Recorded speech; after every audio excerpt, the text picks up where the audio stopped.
হাজারো ভক্ত অনুরাগীদের হতাশ করেই হঠাৎ বিয়ের খবর প্রকাশ্যে এনে চমকে দিলেন আলোচিত অভিনেত্রী শবনম ফারিয়া। তার কিছুক্ষণ পরেই সামাজিক মাধ্যমে সয়লাভ তাদের বিয়ের ছবি।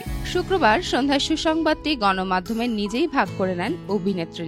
শোনা যায়, দুই পরিবারের উপস্থিতিতে ছোট আয়োজনে বিয়ে সারেন শবনম ফারিয়া। সামাজিক মাধ্যমে খবরটি ছড়িয়ে পড়লে উচ্ছ্বাস ছড়িয়ে পড়ে ভক্তদের মাঝে। তার কিছুক্ষণ বাদেই সামাজিক মাধ্যমে দেখা মেলে শবনম ফারিয়ার বিয়ের ছবি। রাজশাহীর ছেলে তানজিম তৈয়বকে বিয়ে করেছেন ফারিয়া। অস্ট্রেলিয়ায় পড়াশোনা তার সম্পন্ন করেছেন স্নাতকোত্তর। বর্তমানে দেশের একটি শীর্ষস্থানীয় বেসরকারি ব্যাংকে ব্যাংকিং পেশায় আছেন।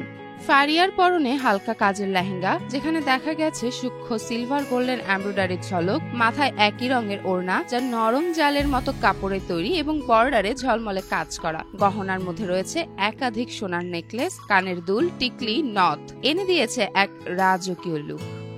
যেমন ফারিয়া, জনকণ্ঠ।